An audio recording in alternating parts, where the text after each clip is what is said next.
자, 오늘 본문은 다니엘서 1장 8절부터 9절입니다. 제가 한번 읽어보겠습니다.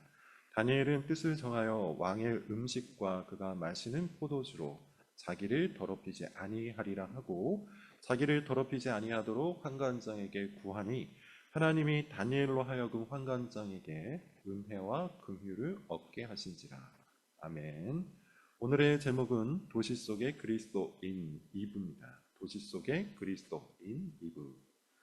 지난주에 도시 속의 그리스도인이라는 제목으로 말씀을 드렸었는데 오늘은 그 2부 이어서 말씀을 전하도록 하겠습니다.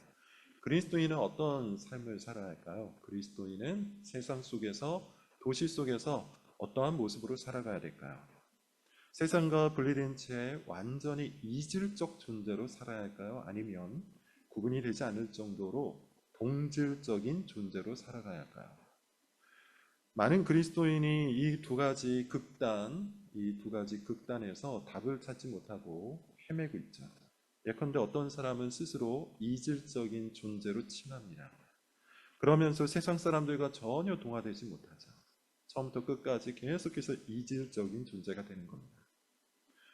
그래서 종종 세상 속의 그리스도인은 차갑고 엄하고 까칠한 존재로 평가를 받아요.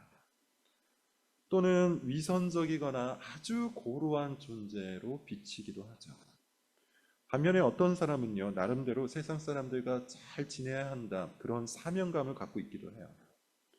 그런데 그러다 보니 세상과 전혀 갈등을 일으키지 못한 채 마음속으로 삶으로 어떤 갈등도 없이 아예 동질화되어 살기도 하죠.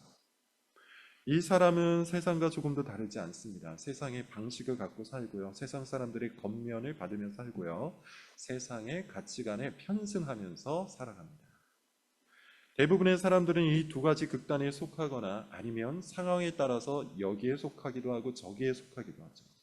왔다 갔다 한다는 겁니다. 이런 것이 과연 그리스도인의 삶일까요?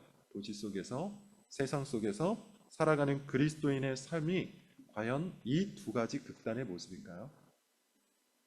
오늘 본문이 그 해답을 우리에게 제시해 줍니다. 본문의 배경은 바벨론이죠. 예루살렘이 망했어요. 그리고 수많은 이스라엘 청년들이 바벨론으로 끌려 들어옵니다. 바벨론은 제국 정책에 따라서 정복한 나라의 청년들을 왕궁으로 데려가죠. 그리고 그곳에서 바벨론이 갖고 있는 최고의 교육을 제시하고 제공을 해줍니다. 바벨론화를 시도하는 거예요. 바벨론화. 그렇게 바벨론화된 식민지의 청년들을 바벨론의 관원으로 임명을 하여서 아예 바벨론 사람이 되게 만드는 거예요. 이것이 바벨론화, 바벨론의 식민지 정책이었어요. 당시 바벨론의 교육은 소위 체계화된 미신이었다고 합니다.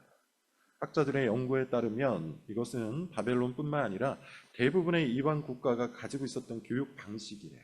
예를 들면 체계화된 점성술, 체계화된 해몽 기술, 체계화된 귀신론 등등이에요.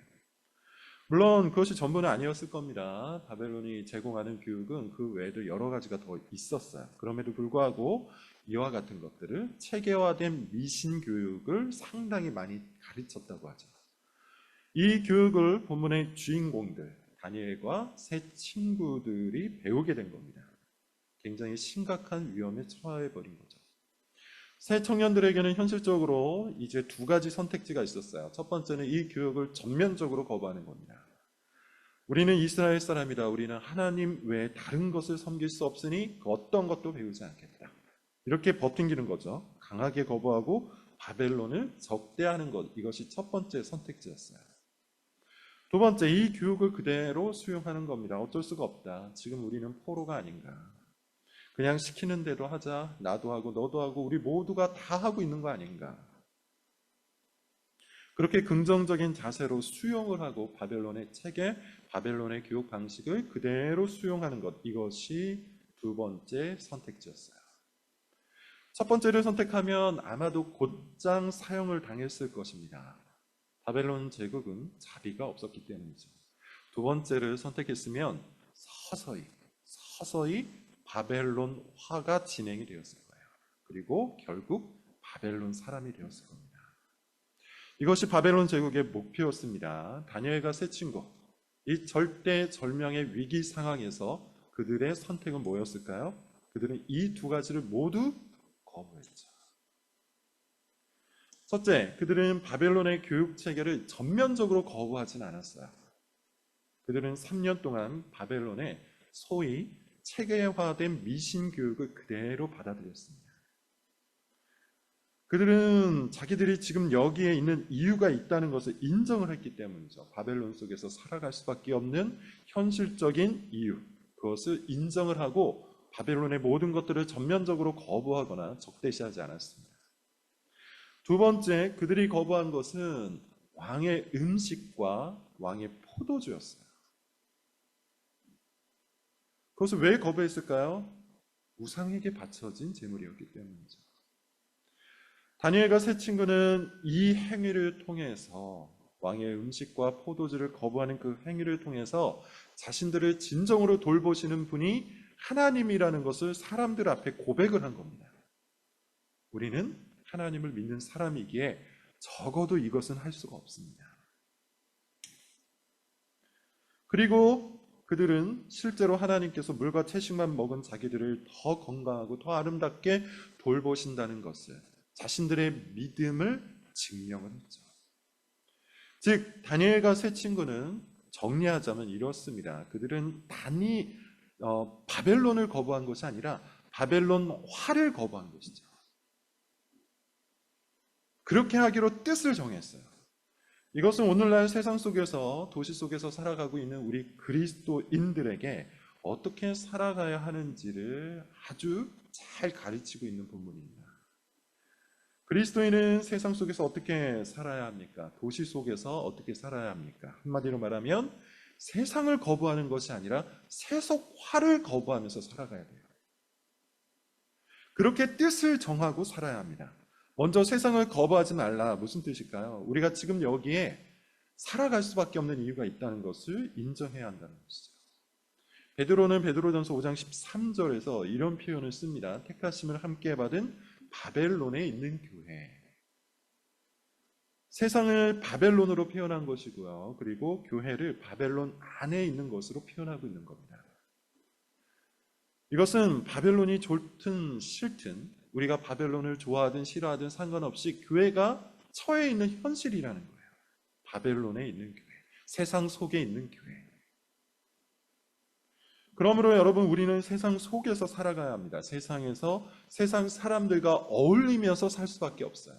그들과 함께 공부해야 하고요. 그들과 함께 일을 해야 하고요. 그들과 함께 또한 교제를 나눠야 돼요.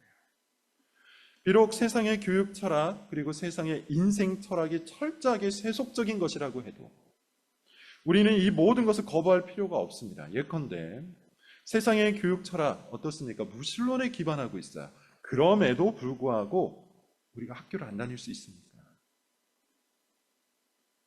또 세상의 인생 철학 굉장히 진화론적이죠. 그리고 반유신론적입니다. 그런데 그렇다고 해서 우리가 사회생활을 안 할 수 있습니까? 교회가 운영하는 회사만 다닐 수 있겠습니까? 그럴 수가 없다는 거예요. 우리는 직장을 다니면서 그들과 즐겁게 어울려야 해요. 세상을 거부할 수 없다는 겁니다. 세상을 거부하지 말고 세상에 속하여 할 수만 있다면 세상 사람들과도 좋은 관계를 맺도록 노력을 해야 돼요. 이것이 세상 속의 그리스도인들이 살아가는 한 방식이에요. 그러나 그것이 전부는 아닙니다. 더 중요하게 생각해야 할 것이 있죠. 우리가 뜻을 정해놓고 해야 할 일이 있어요. 세상에 속하여 세상 사람들과 어울리지만 동시에 우리가 세상 사람들이 아니라는 것을, 우리는 교회라는 것을, 우리는 그들과 동질화될 수 없다는 사실을 잊어서는 안 된다는 것이죠.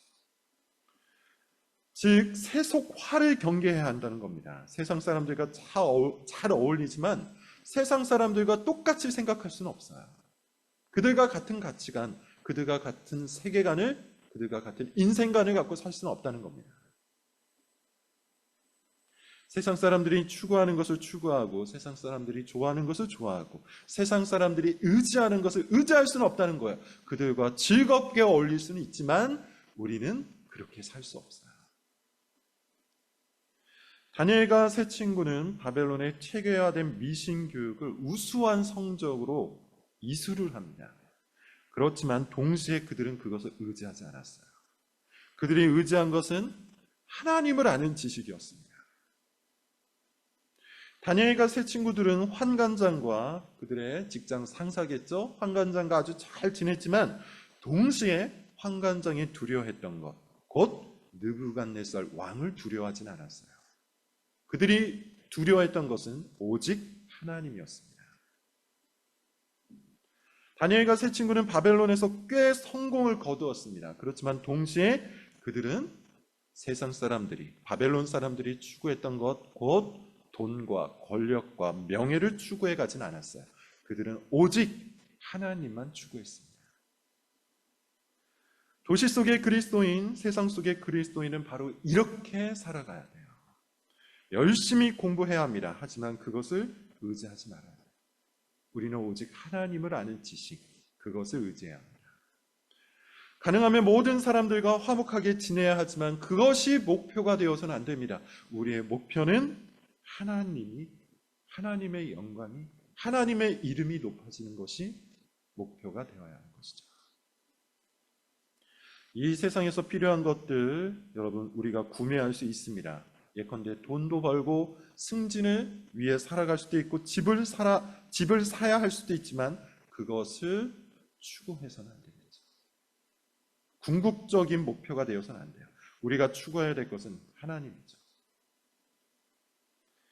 하나님의 영광과 그분의 이름을 높이는 것, 그것이 우리의 목표가 되어야 합니다. 그것을 위해 뜻을 정해놓고 살아야 돼요. 나는 이렇게 살겠습니다. 나는 하나님 때문에 세상 속에서 이와 같이 살겠습니다. 나는 내 신앙 때문에, 나는 하나님을 믿는 나의 믿음 때문에 바벨론 같은 이 세상 속에서 이렇게 살겠습니다. 이와 같이 뜻을 정해놓고 살아가야 한다는 것이죠.